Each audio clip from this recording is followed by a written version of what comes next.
Salve pessoal, hoje é dia de quinta como DG, voltamos de férias e vamos falar sobre imóveis rurais. Hoje é um dia bastante importante, vamos falar sobre esse tema, que é um tema que desperta o interesse de inúmeras pessoas, com o Marcelo aí, que é um grande amigo, um grande profissional, e vamos aguardar ele entrar aqui no Instagram para convidá-lo para a nossa live aqui. O Marcelo já entrou, acabei de ver. E eu já vou imediatamente convidar o Marcelo para entrar aqui conosco. Vamos lá. Encontrar aqui o meu grande amigo Marcelo para falar sobre esse de imóveis rurais. Marcelo, bom dia. Muito bem-vindo. Bom dia, professor Arthur. Tudo bem? Como é que você está, meu amigo? Tudo em ordem por aí? Melhor agora com você, melhor agora. Legal, seja muito bem-vindo. Começamos agora o nosso Quinta com o DG. Avisei para o pessoal, né, Marcelo, que estávamos aí em período de férias, então ficamos 2 semanas sem a nossa programação semanal, mas toda quinta-feira, 8 e 8 da manhã, a gente tem aqui a nossa programação para falar sobre vários assuntos do direito notarial e registral. E hoje a gente vai falar sobre um tema que habitualmente desperta interesse no nosso público, que são os imóveis rurais. Deixar um bom dia para o Wagner aqui, nosso colega lá do Mato Grosso, que chegou por aqui. Bom dia para o Wagner, bom dia para todo mundo que está chegando aí. E sempre que a gente fala em imóveis rurais, o interesse é grande do pessoal, porque não é todo mundo que trabalha com imóvel rural, né? Não são todas as regiões aí do nosso extenso país que tem o imóvel rural em abundância. Eu mesmo, em Itacoaquecetuba, basicamente não vejo nunca imóvel rural. Eu não me recordo da última vez que fiz uma escritura, mas é um tema importante, porque em termos práticos aí ele pode aparecer a qualquer momento. Para a galera que presta concurso, é um tema que sempre, pelas peculiaridades, né, que tem, sempre está caindo em prova. Então, acho que falar de imóvel rural é falar de um tema que desperta sempre muito interesse. Bom dia para Maria também, que chegou aqui e nos mandou um bom dia. Marcelo, antes de começar, a gente programou, né, uma série de assuntos aí para esse nosso bate-papo de hoje, que tem uma duração aproximada aí de 1 hora. Bom dia também para a Érica, que deixou aqui um bom dia para a gente. O João Massoneto chegou aqui, o nosso grande amigo em comum, né, Marcelo? Joãozinho, que é um grande amigo. Sabe, Marcelo, que sempre que eu vejo o João em alguma aula, em alguma live, eu peço para o pessoal incentivar o João a parar de enrolar a Patrícia, que é a noiva dele. O João tá noivo já tem uns 20 anos e ele não casa com a menina. Ele não casa com a menina de jeito nenhum e ela é uma menina bacana. Então, quem quiser que o João case, o João Massoneto, que entrou aqui e deixou um bom dia, coloca a hashtag Casa João, que a gente sempre pede nas aulas em que ele participa como professor, né? Ele é professor em vários projetos, mas também que ele vem. Então, vamos incentivar o João a casar, gente. A Patrícia não aguenta mais ser enrolada com esse menino, né? Quer deixar um bom dia pro João também, Marcelo? Você que conhece ele bem? Bom dia, João, meu grande amigo, que eu aprendo muito no dia a dia, que a gente conversa muito sobre as matérias, e eu tenho uma grande admiração por ele, que é um cara formidável, além de ter um bom coração, como o Arthur também tem. Ele é um cara formidável e aprendo muito com ele. E, Arthur, quero te parabenizar, que eu vi que você fez 17 anos na atividade. Verdade. Quero lhe dar os parabéns e que venham muitos e muitos anos ainda você brilhantando na atividade, trazendo o seu material com muito conteúdo e com muito amor, que eu sei que é inerente seu ser e a sua atividade. Amém. Obrigado. Muito obrigado mesmo pelo carinho. Ontem foi um dia especial, completei 17 anos aí como tabelião entre Campos do Jordão e Itaquá, que é onde eu sou tabelião hoje, né? E a gente tem que celebrar, né, Marcelo, as marcas importantes aí que a gente alcança na nossa vida. Acho que a gente tem que celebrar. E o nosso trabalho é um trabalho muito bonito mesmo. Uma das coisas que mais me orgulha no meu trabalho como tabelião é poder ajudar as pessoas, é poder participar aí da vida das pessoas em momentos importantes. Então a gente sempre fica feliz mesmo. O João tá com essa piada aqui, ó. Eu tinha 18 anos de idade quando ele fez 17 de cartório. A gente sabe que o João é ruim de matemática, né, Marcelo? Por isso que ele tá Quanto em cada perna, né? 18 em cada perna. Só se for isso. Por isso que ele está no mundo do direito, né? Mas, enfim, deixar um abração para todo mundo aí que tá deixando bom dia e tudo mais. E pedir, né, pessoal, 2 recadinhos importantes antes de eu passar a palavra para o Marcelo, para a gente usar aí com sabedoria o nosso tempo para essa live de hoje. 2 recados importantes. Quem puder, tem do lado da caixinha de comentários aqui, tem um símbolo que parece um aviãozinho. Clica nesse símbolo e manda para que os seus contatos interessados no assunto, é claro, possam estar aqui conosco nessa manhã de quinta-feira. É só clicar e compartilhar a live. A pessoa pode participar ao vivo. Às vezes a pessoa fala assim, vai ficar gravado. Não é gravado, ninguém assiste live gravada, basicamente. Chama para estar aqui com a gente no ao vivo, que vai ter muito conteúdo legal. E lembrar também que Marcelo e eu estamos atentos aqui, como estamos em 2 pessoas, temos condições de ler os comentários. Então, quem quiser fazer algum tipo de pergunta, tirar alguma dúvida, creio eu que tenhamos tempo aí para responder algumas perguntinhas. Marcelo, eu queria, antes até de você começar a falar um pouco sobre a gente pensou em começar a nossa conversa com as particularidades de uma escritura pública mesmo de venda de imóveis, né? O que precisa de documento para ir dar uma funilada no imóvel rural. Mas como é a primeira vez que você participa aqui do nosso canal, de uma live, que você está aqui conosco, eu queria que você se apresentasse para a turma, né? Que você dissesse quem é o Marcelo, onde você trabalha, um pouquinho da tua história, e aí a gente já começa a falar especificamente do nosso tema. Então, eu já deixo a palavra contigo e vamos lá transmitir bastante conteúdo legal para essa turma que nos acompanha aqui no Quinta com o DG de hoje. Ô, amigo, uma honra. Para quem não me conhece, meu nome é Marcelo Brandão. Eu sou notário registrador de uma cidadezinha pequena chamada Varriçai, no estado do Rio de Janeiro. Eu sou notário lá já... Deixa eu fazer a conta aqui, até perdi a conta já. Há 13 anos que eu sou lá. Uau. Não estou 17, mas estou 13. Bastante tempo. Bastante tempo. E quando eu passei no concurso, na época que eu passei no concurso, eu estudava mais para Ministério Público, para magistratura, e não fazia ideia do que era a atividade notarial registral. Não sabia mesmo. A minha irmã que me incentivou a fazer a prova, ela era juíza, e falou, Marcelo, faz com cartório também, é bom. Ela que me escreveu, e eu acabei passando. E ainda tive a felicidade de, na classificação, escolher um cartório que eu tinha que instalar o cartório, ou seja, eu tinha que aprender na marra a atividade, não só a atividade intelectual, a materialização da atividade, mas como se montar um cartório, o que o cartório precisava de equipamento à época para iniciar a atividade. Então eu tive uma experiência boa no início, porque eu tive que instalar e começar do zero. Na cidade tinha um cartório que era oficializado e que só tinha atribuições de RCPN e notas. E eu tive que instalar um ofício único, ou seja, a minha sementia joga nas 30, joga nos 30. Faz todas as atividades.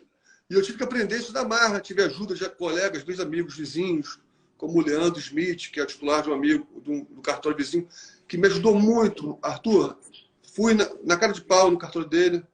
Falei, amigo, me ajuda aí, o que eu tenho que ter, o que eu tenho que fazer? Ele foi de um carinho, de uma compreensão da situação e me ajudou completamente, porque eu sou eternamente grato. E até falo para os colegas aí que estão estudando, que não tenham vergonha de, quando forem aprovados, de procurar um colega da cidade vizinha, a qual consiga titularidade, e pedir ajuda mesmo, pedir orientação, que sempre vai ter alguma alma boa, alguma alma caridosa, que vai te ajudar e te orientar como iniciar a atividade. Isso é muito importante. E estou nessa atividade, então, Arthur, há 13 anos já, e como professor, foi por acaso, eu estava no concurso para a segunda fase do Rio, que acabou sendo anulado e vai ter que voltar à segunda fase. E tinha sido aprovado. Você é do Rio mesmo, Marcelo? Eu do Rio mesmo, moro em Niterói. Isso, e tenho cartório em Varriçai. E aí, Arthur, estava me preparando para o concurso agora da segunda fase da minha carreira, que começou em 2016, eu estava em 2016, e até hoje não finalizou. Parou, tivemos segunda fase, e aí anularam a segunda fase, enfim. Mas nesse concurso aí enrolado, né, Marcelo? Enrolado, Arthur. Né? É papo para uma outra live. Mas aí... para uma outra live, verdade. O pessoal às vezes me pergunta aqui, professor, vai ter prova no Rio de Janeiro quando? Eu falei, rapaz, essa pergunta é muito difícil de responder, porque o que a gente acompanha aí é um estado no qual não flui, né? O concurso vai sempre parando, né? Temos dificuldade. Mas aí que eu estou dizendo, que nesse período preparatório para oral, eu fiz um curso de oratória no Rio, que foi o que me deu uma bagagem, de certa forma, para começar a atividade também de docência, né? Então, eu não falo que eu sou professor, eu estou professor há mais ou menos 2, 3 anos. E é isso. Apaixonado pela atividade e eu gostei de duas coisas que você falou nessa tua introdução. Tem muita gente aqui que presta concurso. A primeira, aliás, eu gostei de uma coisa e outra tem um ponto de coincidência na nossa história. Eu também, sabe que eu nem sabia o que era ser tabelião quando eu prestei concurso. Quando eu prestei o concurso que me levou para Campos do Jordão, lá no ano de 2004, eu sonhava em ser juiz ou promotor. Só que aí eu estava estudando, já tinha uns 2 anos mais ou menos, e eu não tinha passado. E aí eu falei, putz, eu vou começar a prestar tudo que aparecer na frente. E apareceu um concurso de cartório na frente, eu me inscrevi e passei. Então, às vezes eu sempre falo, né, que aquilo que a gente tem menos pressão, normalmente flui melhor. É o destino também, é o destino. Também. Cara, eu nessa época que eu passei para tabelião em Campos do Jordão, Marcelo, eu fui aprovado. Eu não cheguei a assumir, porque quando me convocaram para a academia, eu já era tabelião há 2 anos, mas eu fui aprovado no concurso da Polícia Federal, de delegado da Polícia Federal, que não tinha nada a ver com nada a ver com a atividade. Nada a ver. Mas por quê? Eu fui com a mente tranquila fazer a prova, né? Interessante. Agora, o que você falou sobre procurar pessoas para apoiar o início da atividade, isso é muito importante. Isso é de suma importância, Arthur. Porque quando você é aprovado no concurso para cartório, você já entra no olho do furacão de imediato. Você já está lá trabalhando e prestando serviço. Né? Então, existem pessoas boas no nosso meio que ajudam. E como você mesmo. Pois é. Eu fui ajudado e eu procuro retribuir. Qualquer pessoa que me procure para fazer uma espécie de um estágio aí no pós-aprovação, eu recebo com o maior carinho, porque é uma maneira que a gente tem de retribuir. Claro. Legal. Gostei. Isso é importante mesmo. Eu acho que na verdade, a gente deveria ter uma espécie de uma escolinha pré-entrada na atividade, mas como não tem, nós temos condições de buscar alguém que queira nos ajudar, né, para aprendermos a parte prática. Isso aí é bem legal, é bem importante. Mas legal, está apresentado aí o Marcelo para a nossa turma, já apresentado com informações importantes, né? Teve até aqui uma das pessoas que nos acompanha, que é a Alana, falou que também está esperando a prova do Rio de Janeiro aqui, ela está esperando. Tem bastante gente... Um abraço para a Alana, conheço. Tem bastante gente esperando essa prova do Rio. Mas vamos lá, Marcelo, hoje vamos falar sobre escrituras de venda e compra de imóveis rurais. Antes de afunilar especificamente para o imóvel rural, o que você pontuaria de relevante quando a gente fala em documentação para uma escritura pública de venda e compra? É uma escritura muito presente na vida das pessoas, muitas pessoas compram, vendem, e o tabelião exerce uma função extremamente relevante, uma função de ofertar segurança, de prevenir litígios.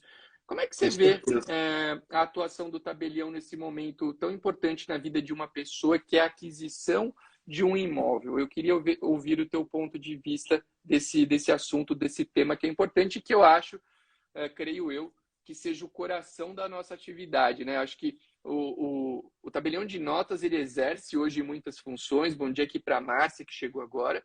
Mas quando a gente fala em transmissão imobiliária, a venda e compra, a doação, cara, é da essência do tabelião atuar nesses atos notariais. E eu queria ouvir um pouquinho da tua visão sobre a atuação notarial na transmissão imobiliária.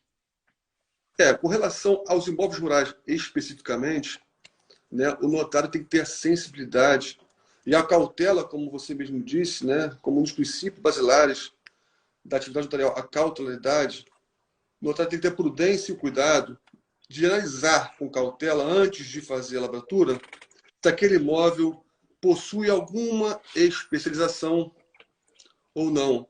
Então, acho que o mais importante, antes de formalizar o negócio, antes de conversar com o cliente, dizer, ó, vamos lavrar, deve-se fazer uma análise minuciosa da descrição do imóvel na matrícula. Por quê?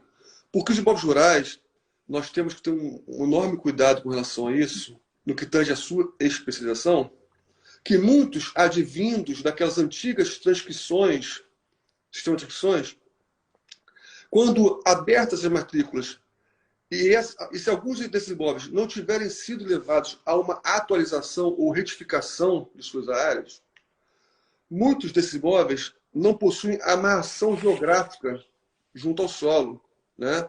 Que é o que nós chamamos daquele fenômeno da ablaqueação dos imóveis flutuantes. Então, a preocupação inicial que o notário deve ter é analisar a certidão de ter o teor do imóvel e verificar se aquele imóvel possui alguma amarração no solo, alguma forma de identificá-lo. Identificações mínimas que possam dizer que aquele imóvel tem alguma amarração geográfica e que possui proprietário. Então, a primeira preocupação Ô, Marcelo, uma coisa interessante e prática que você faz, isso é verdade, né? Às vezes a gente pega a matrícula de imóvel rural e tem lá umas descrições bem complexas, né? Assim, o cara fala lá, não, tem o imóvel vai até uma pedra que está ao lado da árvore. Dessa árvore corta pelo riacho e vai até tal lugar. E aí realmente a gente fica numa situação que é uma situação de você não encontra, né, nenhum tipo de elemento que te leve de fato a vincular aquele imóvel. E é bastante. Você pega muito ainda esse tipo de matrícula, Marcelo? Você vê bastante isso? Como te disse, eu não trabalho tanto com imóveis rurais. A gente lê muita decisão que trata desse tema, mas isso existe em termos práticos ainda? A gente observa ou já é um pouquinho mais raro do que um dia foi? Arthur, ainda existem, porque tem muita gente que tem um imóvel rural e não faz nenhum financiamento, não transmite, não desmembra nenhum pedaço de imóvel. E aí, quando vem a transcrição para ser transportada para o sistema de folha real, a gente verifica que aquela descrição estaria muito precária. Já peguei descrições constando uma descrição. Imóvel Fortaleza com mais ou menos 2 hectares de terra, confrontando com quem de direito. Ou seja, com quem de direito é famoso também. Não tem o tamanho da área, não tem a sua localização, não tem suas confrontações, não tem suas características. Esse imóvel está, como falamos, é importante para quem estuda concurso, impressiona o examinador se falar, esse imóvel está ablaqueado, né? É o termo que se utiliza técnico e que pode impressionar um examinador no concurso. Ablaqueado. O imóvel flutuante. Ele não tem amarração geográfica no solo. E como parâmetro para verificar se o imóvel tem ou não amarração geográfica no solo, nós temos várias decisões do Conselho Superior de Magistratura de São Paulo, por exemplo, que o aluno ou o profissional que trabalha com escrituras de imóveis rurais pode verificar lá os parâmetros para analisar nas decisões quando que o imóvel está ou não sem a sua amarração geográfica, né? São bons paradigmas as decisões do Conselho Superior da Magistratura de São Paulo. Agora, verdade, tem bastante decisão sobre o tema. Bastante decisão, eu aconselho aos alunos aí ou colegas profissionais que queiram verificar que são bons paradigmas. Inclusive, várias decisões em São Paulo, se nós olharmos, foram utilizadas para a criação da medida provisória 1085 atual. Várias decisões em São Paulo foram parâmetros para as alterações. Verdade, verdade. Ó, deixar um abraço aqui, quem acabou de chegar, o nosso também amigo lá do grupo de WhatsApp que o Joãozinho coordena, o Dr. Germano, registrador de imóveis lá. É uma honra ter esse nosso mestre aqui no... Doutor Germano, que foi desembargador aqui em São Paulo por longa data, super competente, super querido, uma pessoa de bem, um grande amigo, e que hoje é um competentíssimo registrador imobiliário em Cianorte, no interior do Paraná. Doutor, é uma honra ter o senhor aqui conosco. Um abraço. Bom, Arthur, introduzimos aqui falando um pouquinho da especialização de forma sucinta, né? Questão da bloqueação dos imóveis, da verificação com cautela do notário. Eu acho bem legal.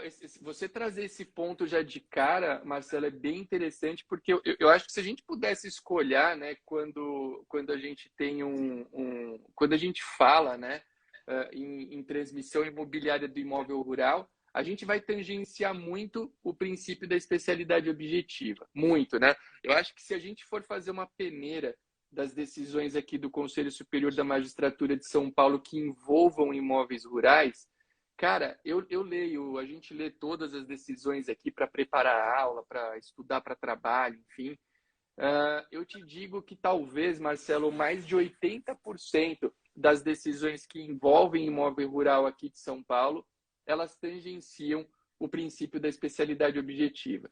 O que é considerado tal descrição está dentro do conceito de especialidade, sim ou não? Ela te dá padrões mínimos. Então, tudo isso é avaliado aí pelas decisões que o Conselho tem e que você, de maneira muito interessante, já trouxe, que balizaram, e acho que aqui a gente pode até falar um pouquinho sobre isso, a MP 1085, o texto da MP 1085, que mexeu na 6.015. Né? A gente não sabe ainda se vai ter alguma mudança nesse texto da MP, tá uma bagunça isso aí, né? É um dos assuntos que a gente sabe que...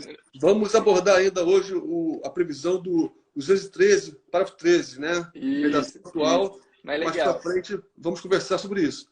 Legal, mas eu gostei muito de você começar, porque eu acho que é um dos pontos que a gente mais vê importante. Que tem muita relevância. Sim, bem legal mesmo, muito bom. Cautela que o notário tem que ter. E pessoal, quem está assistindo aqui, presta atenção, olha que conteúdo bacana que o Marcelo está trazendo nessa nossa manhã. Então lembra, clica aqui na caixa, do lado da caixinha de comentários, tem ali o aviãozinho, manda essa live para que mais pessoas tenham acesso a esse conteúdo valioso que está aqui disponível para vocês. Vamos lá, Marcelo, vamos em frente. Vamos lá. Arthur, agora vamos tratar dos documentos necessários para a lavratura. E eu vou tentar detalhar os documentos específicos necessários com os fundamentos legais e jurídicos em decorrência das suas exigências, tá? Além dos documentos pessoais inerentes a qualquer lavratura, de escritura, de venda e compra de qualquer imóvel, comuns às urbanas e rurais, ao ITBI, que deve ser previamente pago, a não ser que o município tenha a previsão da possibilidade de se pagar a posteriori, né? É o município que vai estabelecer na sua competência qual é o fato gerador e quando que o fato gerador temporal vai incidir, né? Tem municípios que dizem que pode ser 30 dias após a lavratura, cada município estipula, e isso também deve ser observado, se vai ser ou não recolhido o ITBI previamente à lavratura. Com relação aos documentos específicos para imóveis rurais, nós temos a necessidade de apresentação do CCIR atualizado, né? E o fundamento legal para essa exigência é o artigo 22 da Lei 4947 de 66, tá? Se nós olharmos o artigo 22 da Lei 4947 de 66, é um artigo muito importante, Arthur, para todo mundo estudar, porque tudo que é relacionado ao CCR, a gente vê no artigo 22, seus parágrafos, inclusive sofreram alterações nas suas redações pela Lei 10.267, que foi a lei que seria o georreferenciamento. Então, assim, o artigo 22, caput e parágrafo 1º, são os fundamentos para a exigência do CCR atualizado, porque dispõe lá que são necessários CCR para desmembramentos, vendas, promessas de vendas, arrendamentos e hipotecas. Então, com o fundamento do 22, caput e parágrafo 1º da Lei 4947, podemos dizer que deve se apresentar o CCR atualizado. E outra questão interessante sobre o CCR.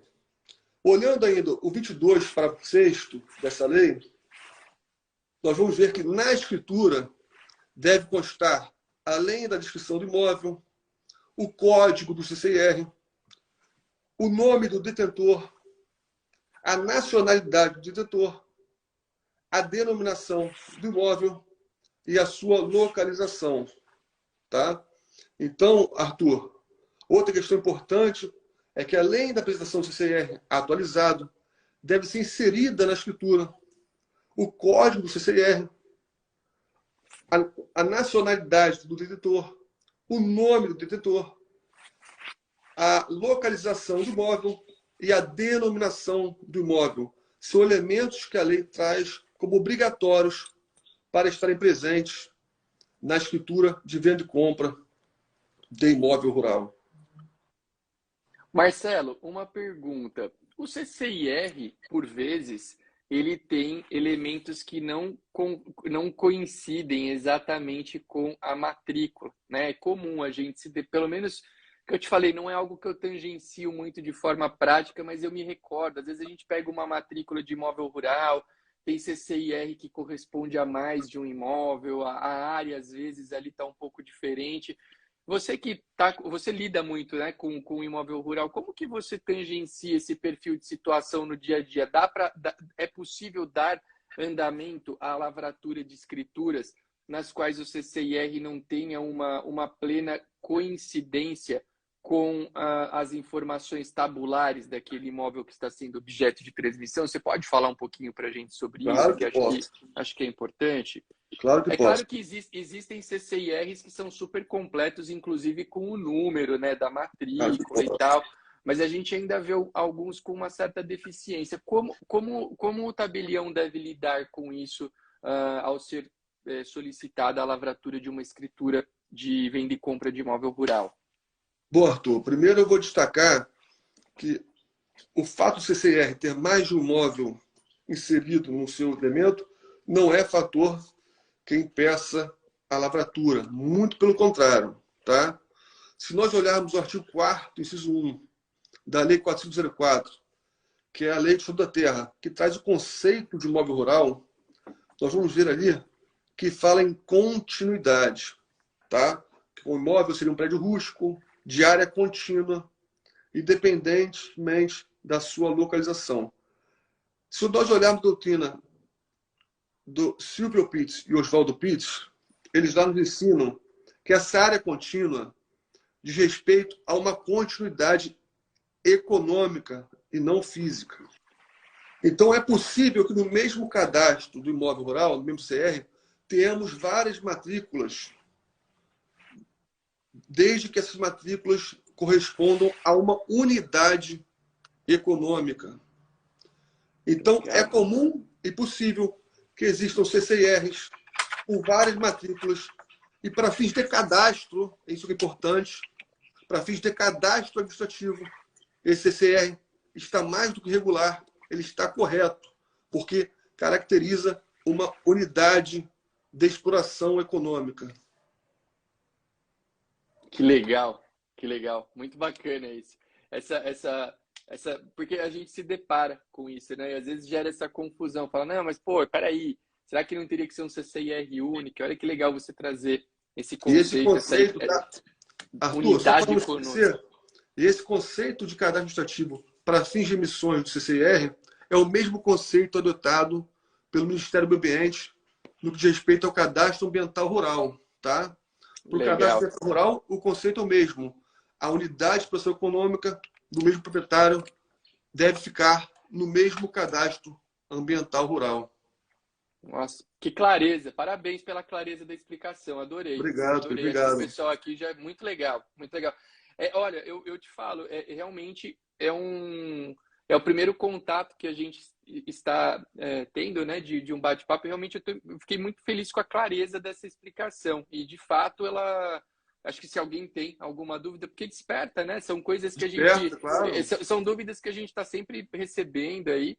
E, com difícil, certeza... É difícil entender. Você trouxe com uma clareza grande isso. Muito legal, muito legal. Nós temos que ter noção que no direito agrário, com as imóveis rurais, nós temos diferentes conceituações a partir de cadastros e registros.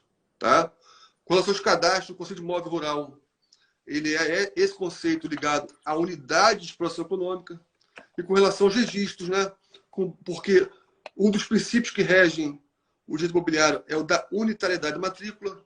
Então, para fins de registros, cada unidade autônoma comporta uma matrícula. Então, essa é a questão que tem que se observar no peculiaridades do direito agrário. Para fins de cadastros, o conceito é outro. Show. Agora, ó, já tem um elogio aqui. A Fernanda aqui colocou: o professor Marcelo é ótimo. Concordo. Pô, que obrigado, querida. Fico muito feliz. Nossa, muito feliz. Agora, continuando, Arthur, vamos agora para outro documento necessário, que é a comprovação dos últimos 5 pagamentos de quitação dos últimos 5 anos referentes ao ITR, como documento importante. E essa obrigatoriedade está no artigo 21 da Lei 9393 de 96. É necessário que seja presente comprovante de quitação dos últimos 5 anos, exercícios do ITR. Fundamento legal, um dos fundamentos legais é o artigo 21 da Lei 9393 de 96. Tá? Essa comprovação pode se dar através de certidão da Receita Federal. E lembrando aos senhores que o NIRF, que era o número de inscrição da Receita Federal, necessário para cadastros para fins fiscais, acabou-se e virou Cadastro Imobiliário Brasileiro, o CIB, que vai servir tanto para imóveis rurais como para imóveis urbanos. Então, o NIRF deixou de existir e o cadastro passou a ser Cadastro Imobiliário Brasileiro, o CIB. CIB. Quando foi essa mudança, Marcelo? Essa mudança se deu agora em 2021, através de ação normativa da Receita, e o fundamento para essa mudança é que foi o esgotamento da possibilidade de criações de códigos alfanuméricos com relação ao NIRF. E aí eles tiveram que achar a solução, já que houve esgotamento das combinações alfanuméricas. E foi aí que foi criado, aproveitaram para criar um cadastro imobiliário brasileiro, juntando imóveis rurais e urbanos, que é organizado em conjunto com INCRA e Receita através do Sinter. Vai ser organizado pelo sistema Sinter. Mas o cadastro imobiliário brasileiro diz respeito ao cadastro de imóveis rurais e urbanos. Anota aí, hein, pessoal, novidade, falar em uma mudança de 1 ano aí é uma novidade, então tomar cuidado, né? Nosso direito notarial e registral é bem dinâmico, então para a galera que faz prova, cuidado, né? Quando não vai chegar numa prova então e falar no NIRF, por exemplo, que não tem mais, né? O Marcelo trouxe aqui, agora nós temos o CIB. E ó, só deixar um outro elogio aqui para você do Daniel Rosa de Almeida. O Marcelo, excelente. Ele disse que é professor há 2 anos, mas é meu professor desde 2018. Aprendi e aprendo muito com ele. Passar essa mensagem de carinho aqui para o Marcelo também. Ele é um grande amigo que eu tenho na vida aí. Um abraço, Daniel. Grande amigo. Legal. Arthur, vamos continuar aqui com documentos para a gente conseguir esgotar tudo, né? Então vimos já o CCR, vimos o ITR, últimos 5 anos. E agora uma questão polêmica que diz respeito às certidões negativas do IBAMA, como documento obrigatório para a lavratura da escritura. Essa certidão negativa do IBAMA, ela tinha previsão no artigo 37 do antigo Código Florestal, da Lei 4771, de 65. Tá? Ou seja, havia uma norma expressa no antigo Código Florestal prevendo a obrigatoriedade de se apresentar a certidão negativa do IBAMA como condição para a transferência do imóvel. Era condição. Caso a certidão viesse positiva, não se poderia lavrar a escritura de compra e venda, de venda e compra e venda dos imóveis rurais. Então, era uma condição sine qua non ter a certidão negativa para a lavratura. Sobreveio o novo Código Florestal, a Lei 12.651, revogando essa Lei 4771 na sua integralidade, e nada dispôs a respeito da necessidade da certidão negativa como condição para a transferência do imóvel rural. E aí eu me pergunto, continua sendo obrigatória a apreciação da certidão negativa ou não? Entendeu a questão? A antigo Código Florestal trazia exigência. Uma exigência. O novo código veio, revogou a lei anterior e nada dispôs desse requisito como condição sine qua non para a lavratura da transferência. Nós sabemos que as questões relativas aos aspectos ambientais dos imóveis, além de serem limitações administrativas para o adquirente e para o proprietário, é uma obrigação próprio terreno. A natureza jurídica é de obrigação próprio terreno. Então, a doutrina, a partir daí, e eu cito, por exemplo, o professor Eduardo Pacheco, aqui do Rio, que tem um caderno muito interessante sobre imóveis rurais, do IRIB, quem tiver acesso pode ler. Ele destaca no seu caderno que, nesses casos, o entender dele era de que não deveria mais ser obrigatória a certidão negativa como condição para a transferência, mas que seria de boa cautela tirar a certidão, até mesmo por ser uma obrigação próprio terreno. E, claro, nós temos os códigos de normas de diversos estados, disciplinando, e se o código de normas prever como uma obrigação a emissão dessa certidão, o notário deve tirar. Mas o que eu quero debater com os amigos, que eu não li sobre isso ainda a respeito, é se, existindo certidão positiva, ela vai ter o condão de pedir a transferência,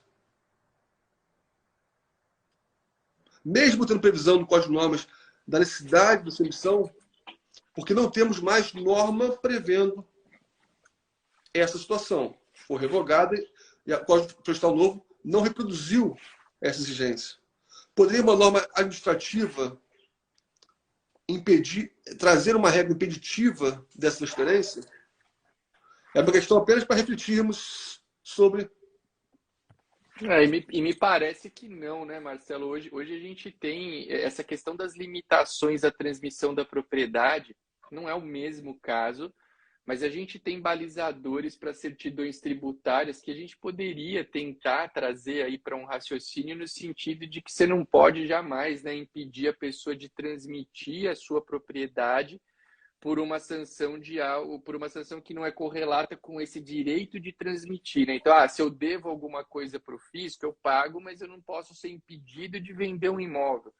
E eu acho que se a gente for tentar, né, claro, aí a gente pode ter posição em múltiplos sentidos, mas se a gente tentar trilhar um raciocínio análogo, nesse caso do IBAMA, até levando em conta essa questão da revogação que você trouxe aqui para a gente agora, não tem, né, mais a previsão, eu entraria que essas, assim, pensaria num primeiro momento que é de bom tom pedir, né, a certidão, mas eu não vejo Como óbvio, né?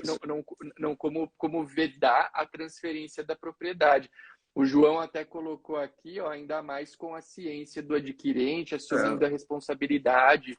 E no caso aqui, até acho que a Bruna citou que ela segue o imóvel. Então, acho que é uma reflexão legal, mas creio que a gente tenha condições aí de evoluir no quesito transmissão de propriedade, claro, com todas as ciências possíveis e imagináveis aos envolvidos no negócio, né? Acho que é uma ideia que a gente pode, talvez, deixar aí como uma espécie de recomendação. Bom, Arthur, vamos seguir então agora para questões relativas às frações mínimas para o parcelamento e a sua obediência, né? Falamos aqui, para fins didáticos, no CCR, Fundamento Legal, do artigo 22 da Lei 4947. Falei do artigo 22, parágrafo 6º, que diz respeito aos elementos do CCR que devem estar inseridas na escritura. Falamos do TR, e agora falamos do IBAMA, e agora vamos falar do respeito à fração mínima para o parcelamento. Sobre aspectos práticos, o CCR de cada imóvel tem lá no seu campo qual é a fração mínima de parcelamento do imóvel a ser observada. Então, sobre aspectos práticos, deve-se olhar o CCR atualizado e verificar lá qual é a fração mínima para se parcelar aquele imóvel. Então, via de regra, deve se respeitar para o parcelamento, até porque o objetivo do legislador, ao prever a fração mínima, era no sentido de que são indesejados minifúndios antieconômicos. Tá? O objetivo maior da fração mínima é de evitar criações de minifúndios antieconômicos. Tá? Se alguém quiser responder isso em prova, tem certeza que vai... Ficou bonito isso, hein? Soou evitar bem, soou bem. minifúndios antieconômicos. Esse foi o objetivo do legislador. Gostei. Ao prever a Gostei. FMP. E aí, existem exceções à fração mínima que a própria lei traz. E são casos em que estão previstos no artigo 8º, parágrafo 4º da Lei 5868 e também no Decreto Federal 62504 de 68. Então, vamos primeiro tratar das exceções previstas no artigo 8º, parágrafo 4º da Lei 5868, que pode-se dar a transferência de uma parcela do imóvel menor que a fração mínima quando o adquirente é um proprietário de um imóvel lindeiro, de um imóvel vizinho. Então, a lei traz a possibilidade da transferência de uma pequena parcela de um imóvel abaixo da FMP, desde que seja para o proprietário do imóvel lindeiro. E aí essa parte pequena vai ter que se anexar ao imóvel vizinho.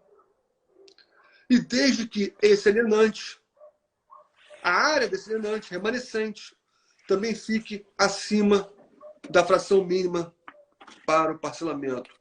A própria lei autoriza essa espécie de transferência abaixo da FMP e não necessita de uma autorização prévia do INCRA para esses casos. Então, essa é a primeira exceção que eu trago às questões ligadas a alienações de áreas abaixo da fração mínima para o parcelamento. Tá? Legal. E temos também agora questões relativas ao Decreto Especial 62504 de 1968. E são espécies de desmembramentos as quais o legislador as tratou com modalidades de desmembramentos particulares para atendimentos a interesses públicos.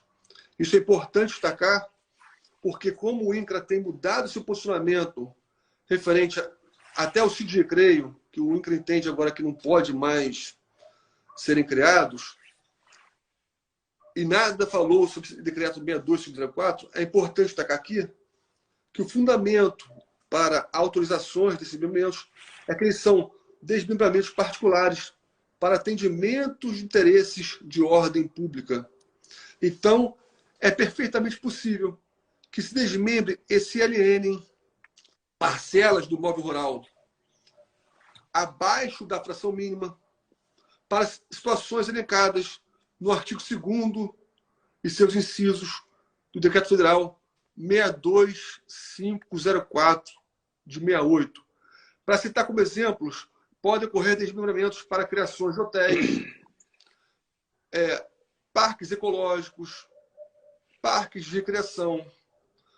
Tá, é um rol de hipóteses previstas no artigo 2º. Parque de criação, parques ecológicos, para pós-combustível, criações de pós-combustível na zona rural, para criações de escolas na zona rural. Então, há um rol de possibilidades desse decreto federal 62504, só que com uma condição.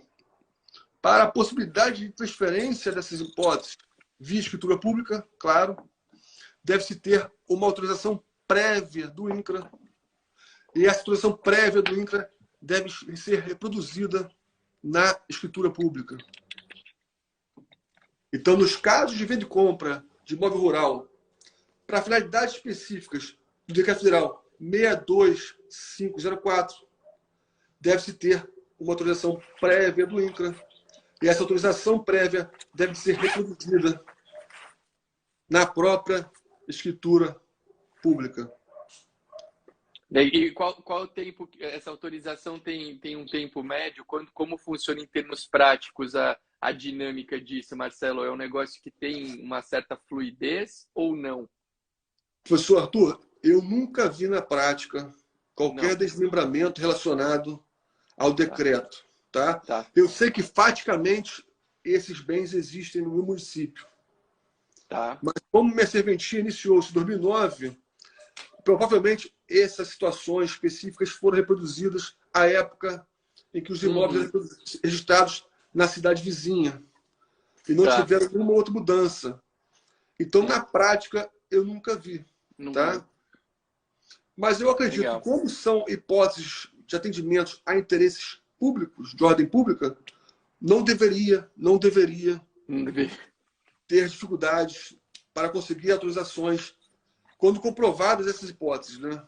Sim, sim. Ó, Mas o o doutor, o Germano doutor, aqui, doutor não há Germano colocou prazo. aqui, não há prazo. Legal.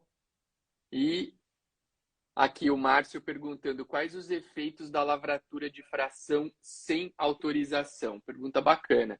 Então, para lavrar alguma escritura abaixo da fração mínima para parcelamento, pode a lei prever a nulidade do ato e a responsabilização civil, administrativa e criminal do notário, se ficar evidenciado que se tratava de escritura com a finalidade de burlar a norma, né? Porque nós temos situações específicas de possibilidades de alienações de frações abaixo da FMP, quando, por exemplo, um condômino adquire uma parte do outro. Sim, sim. Porque a preocupação do legislador diz respeito aos loteamentos clandestinos, né? Que, na prática, a gente sabe que muitas das vezes são feitos. E aí, as alienações de frações ideais, a doutrina e a jurisprudência dizem isso. Alienações de frações ideais, sem que haja qualquer relação de vínculo de afinidade, parentesco entre adquirentes sucessivos e seus alienantes, são indícios da possibilidade de estarem sendo criados loteamentos clandestinos. A gente vê muito isso na doutrina e na jurisprudência. E tem várias decisões condenando até o notário as É, lavaturas de escrituras de frações ideais de imóveis rurais. Então, é um perigo re- enorme esse tipo de lavratura. resumindo, é uma gelada, né, É Marcelo? uma gelada. É uma gelada. É uma Agora, gelada. Arthur, se me perdoe, se me permite, vamos começar a trabalhar o tema polêmico do artigo 213, parágrafo 13? A gente tem aproximadamente 10 minutos, então acho que é importante a gente falar para não perder o foco nessa situação. Eu E eu até vi acho que que é o aqui tem tema uma mais pergunta do Guilherme atual. aqui, mas eu também acho. Vamos fazer o seguinte, pessoal, vamos concentrar aqui para ouvir essa polêmica que o Marcelo traz. Ele acho que é importante a gente utilizar esse tempo restante para isso. E aí, galera, se ficarem dúvidas, vocês podem mandar para o Marcelo ou para mim por direct. A gente sempre trabalha aí respondendo. Demora às vezes um pouquinho, mas responde. E aí também eu até nada impede que a gente em algumas semanas faça um novo encontro para abordar outros temas que ficarem aqui. É um tema que realmente existem muitas nuances, então eu vou passar a palavra para o Marcelo falar sobre essa questão da MP 1085 para a gente não encerrar sem tocar nela, e aí a gente adota essa mecânica de ou responder via direct ou de repente aí até marcar um novo encontro. Então, Marcelo, tá contigo Estou à aí, vamos lá. disposição, a hora que me chamar. Você é uma pessoa Vamos, querida e tem muito carinho por você. E a hora que você quiser, estarei à tamo disposição. junto. Tá bom? Faremos. Mas vamos lá, vamos falar Vamos falar. desse ponto que é importante. O artigo 213, parágrafo 13, teve sua redação aí inserida pela recente medida provisória 1085, né? E dispõe, em resumo, sobre a possibilidade de se levar a registro. Ou seja, de acordo com paradigmas criados por São Paulo, essa regra, havendo alguma questão ligada a alguma necessidade de retificação dos elementos do imóvel ou do negócio, mas que permitam identificar o imóvel. O artigo 213, parágrafo 13 diz expressamente que devem ter elementos que não deixem dúvidas a respeito do imóvel. deve-se levar a registro e não fazer nó devolutiva. E aí nós temos inciso 1 e 2 do 203 para 13, expondo de como deve se agir o registrador.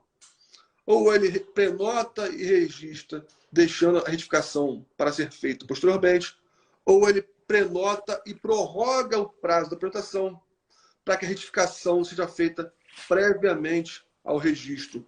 O legislador trouxe essas duas possibilidades com relação à atuação do registrador. O que devemos verificar aqui, uma questão prática, que conversamos no grupo do WhatsApp nosso lá com o Joãozinho, com o João Massoneto, o Moacir Petrocelli também é outro grande querido professor. Fera. Fera. Cara top, acima do normal, acima da linha. O Moacir, o Moacir é muito fera. E eu acho muito que ele, fera. Cara, ele fala sobre alienação. Eu também. E ele é um super expert no tema alienação fiduciária em garantia, né? Que é um tema bem bacana, difícil. E ele escreveu sobre isso, enfim, dá aulas. Ele é muito fera. Eu gosto muito do Moacir como profissional e como pessoa também. Um cara super do bem. Certeza. E aí, professor, vamos continuar aqui para a gente não dar tempo de falar. E aí a questão prática seria o seguinte. Imaginemos que foi lavrada a escritura do imóvel rural. O imóvel acima de 100 hectares, ou seja, ele tinha que ter o georreferenciamento, não foi feito. E ele é levado a registro. Tá? É levado ao registrador para ser registrado. Chegando lá, se verifica e detalha. Junto com a escritura, foram apresentados o memorial descritivo, planta já referenciada e certificada pelo INCRA que aquele imóvel não sobrepõe a nenhum outro imóvel. Eu lhes pergunto, o registrador deveria devolver esse título porque a descrição na escritura não está com sua descrição já referenciada, ou ele deve receber essa escritura, ao prenotar, deve receber, e se tiverem documentos todos em ordem, realizar o registro, mesmo com a descrição na escritura não georreferenciada. E vamos supor ainda que no georreferenciamento verifica-se que ocorreu alteração de área. E é muito comum, quando o GEL ocorrer alteração de área, devo só destacar isso aqui, porque no sistema do georreferenciamento, sistema SIRGAS 2000, ele é um sistema geocêntrico. O sistema anterior de medição, chamava-se sistema SAD 69, ele era um sistema topocêntrico. Então, sempre vai ter alteração de área quando do primeiro georreferenciamento de um imóvel rural. Então, nesse caso específico, foi dada entrada de escritura, contando, por exemplo, que o imóvel tinha 100 hectares, com a descrição prevista na certidão de teor do imóvel. Junto com a escritura, foi juntada o memorial descritivo e certificação do INCRA, já referenciados, constando que o imóvel tem lá 104 hectares e não 100 hectares. Se nós olharmos o artigo 213, parágrafo 13, inserida pela medida provisória 1035, e olharmos os paradigmas de São Paulo, que dizem respeito aos fundamentos para a criação dessa norma, nós podemos entender que sim, que a escritura deve ser registrada, com a possibilidade de, posteriormente, ser averbada na matrícula a retificação para adequada especialização dessa área. Mas o que eu quero dizer para os senhores com relação especificamente a esse tema, 213, que é uma excelente questão de prova, de que se respeito. Tá? Se recair, é uma questão interessantíssima, recente, é que a norma traz a previsão de que deve haver elementos de identificação do imóvel. É isso. Se não existir elementos de identificação, não vai aplicar o 213, parágrafo 13. Então, por exemplo, naquela situação que conversamos no início da aula, da palestra, da entrevista, com relação à questão dos imóveis que não possuem amarração geográfica junto ao solo, aquelas que têm mais ou menos 10 hectares, com a pedra cravada no pé do morro, que segue mais 200 metros até outra pedra, esses imóveis conforme várias decisões, Ablaqueados. ablaqueados, pelo nome da ablaqueação, e de acordo com várias decisões de São Paulo, não estão aptos a ingressarem no fólio real. Deve-se retificar previamente. E aí, se tiver sido feita a escritura referente a essa alienação dessa forma, a minha opinião é que não vai se aplicar o 213 para o 13, porque não há aí elementos de identificação do imóvel. São casos de retificações prévias ao ingresso no fólio real. Você sabe, Marcelo, nossa, cara, muito legal, muito claro isso que você trouxe. E esse histórico de decisões de São Paulo que você citou, isso eu acompanho, eu gosto muito desse tema especialidade objetiva, ele é muito interessante. Você sabe que houve um momento do tempo aqui em São Paulo em que mesmo imóveis que tivessem uma descrição, vamos chamar assim, de mais precária, mas nem tanto, eles eram passíveis de registro considerando a boa-fé do adquirente, que era uma boa-fé alicerçada em inúmeros registros prévios na mesma situação. Olha que legal, isso não Muito existe legal. mais. Agora o quadro está nessa linha que você trouxe, mas alguns anos atrás, aqui em São Paulo, o Conselho Superior da Magistratura ele previa a possibilidade do registro de atos notariais com descrições precárias, balizando aí na boa-fé do comprador que falava assim, opa, peraí, mas tem tanto registro aqui nessa matrícula que eu estou vendo, por que o meu não vai ser registrado? Né? E esse raciocínio evoluiu. Hoje a boa-fé do comprador ainda ela é valorizada, mas ela é valorizada desde que Já você, alguma segurança jurídica, né? isso, é isso. E o que mudou, e que eu assino embaixo absolutamente tudo que você trouxe aqui, o que muda é justamente essa necessidade de você encontrar elementos mínimos para que haja uma segurança na identificação do imóvel. Então, é claro, a boa-fé, para você abrir uma regra de exceção, vamos assim dizer, ela é sempre valorizada. Né? Você está valorizando a boa-fé daquele camarada que participou do negócio. Porém, hoje, essa boa-fé, diferentemente do que já aconteceu um dia, ela não pode ser analisada de forma isolada. Ela tem que vir parelho, juntamente com ela, tem que estar presente elementos que te permitam minimamente identificar aquele imóvel. Cara, bem legal. E concordo contigo. Meu, esse tema, quem vai fazer prova principalmente aí de segunda fase, exame oral, com a MP 1085 na crista da onda, é algo que pode... Olha Ótimo dia. quanta situação pode vir daí. Muito Pode ser. interessante. Outra, só para finalizar, Arthur, que eu tinha esquecido, é para quem vai fazer prova em São Paulo agora, né?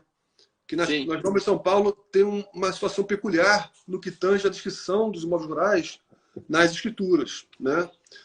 Lá tem a norma prevendo que quando o imóvel já estiver georreferenciado, não se precisa fazer a integral descrição do imóvel.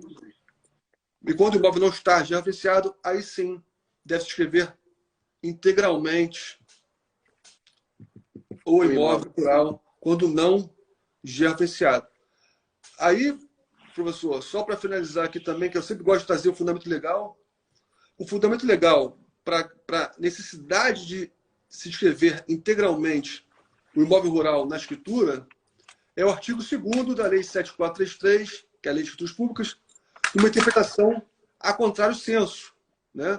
Porque se a norma traz a possibilidade de se não descrever integralmente a área urbana, é porque se ele se licenciou com relação ao imóvel rural, é porque para o imóvel rural, sim, deve-se trazer a descrição integral na escritura. Artigo 2º da Lei 7433, a contrário senso. aliás, Lei 7433, ainda uma lei muito importante para tabeliães e oficiais de registro, é para quem estuda a área notarial e registral. A 7433 é uma lei bem importante. E é isso. A escritura que não tende ao referenciamento dá um pouquinho mais de trabalho à medida em que você tem que descrever a integralidade do imóvel. E tem até muito sentido, né? essa mudança. O Código de Normas de São Paulo mudou há um tempo já nessa questão. E realmente, imagina você ter que descrever integralmente um imóvel georreferenciado, né? Existem alguns imóveis que têm, sei lá, mais de 10 páginas só com a descrição do imóvel. Então, é uma mudança que veio de maneira muito positiva e de maneira lógica também, né? Para a gente não ficar utilizando o nosso tempo com algo que não seja necessário. Mas realmente é muito legal. Essa discussão, essa mudança da Lei 6.015, ela é super importante, porque ela abre essa brecha, né, para você ignorar uma especialidade objetiva perfeita à risca, considerando, óbvio, que você tenha mínimos elementos para identificar o imóvel. Esse ponto eu acho bem importante. Realmente foi interessante você trazer ele aqui e a gente não deixar de falar a respeito dele nesse encontro que a gente promoveu hoje. Muito bom mesmo.